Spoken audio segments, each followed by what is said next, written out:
মেয়ের স্বামীর বাড়ি হলো বিবাহ হওয়ার পর স্বামীর বাড়ি এটি তার স্থায়ী বাড়ি। এরপরে বাপের বাড়িতে গেলে এটি মেহমান হিসাবে গেছে, বিদায় সে সেখানে মিশাল। তবে কথা মেয়ের বিবাহ হওয়ার পর যদি স্থায়ীভাবে স্বামীর বাড়িতে থাকার জন্য চলে যায়, সাধারণত আমরা এইভাবেই বিবাহ দেওয়া হয়, বিবাহ করা হয়, স্ত্রীকে নিজের বাড়িতে স্বামী নিয়ে থাকবে এইভাবে দেওয়া হয়।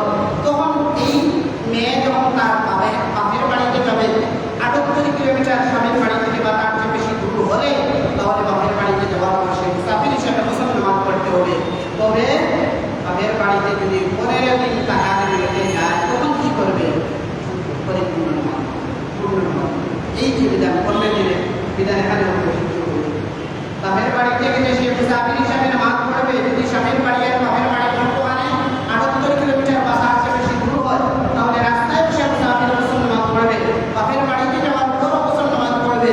যদি বাপের বাড়িতে 15 দিনের চেয়ে কম টাকার নিতে যায় আর যদি 15 দিন বা তার চেয়ে বেশি একসাথে টাকার নিতে যায়, তাহলে সে কি করবে? পূর্ণ। এই মশলাটা অনেক জরুরি। সাধারণত মহিলা 2 দিনের জন্য যান, 15 দিন বা তার চেয়ে বেশি টাকার নিতে, যেটা আমাদের সিলেটের আঞ্চলিক ভাষায় নাইয়ের কথা হয়, যে মেয়েদের মহিলা নাইয়ের যান বাপের বাড়িতে 15 দিন বা তার চেয়ে বেশি টাকার নিতে গেলে 78 কিলোমিটার দূর হলেও সেখানে বিবাহ হওয়ার পর এইভাবে হয় বাপের বাড়িতে। এইভাবে হয় কিনা?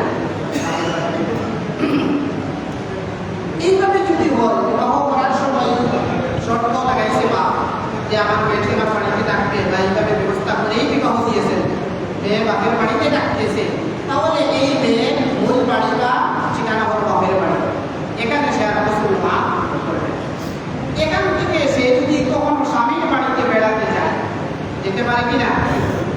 আর 78 কিলোমিটার বা তার চেয়ে বেশি দূর হয়, তাহলে স্বামীর বাড়িতে সে মেহমান হিসেবে গেল, বিদায় স্বামীর বাড়িতে সে কি করবে? গোসল নামাজ। তাহলে মেয়ে বিবাহের বিধানের ক্ষেত্রে আমরা জানলাম যে মেয়ে তাদের বাড়িতে বিবাহের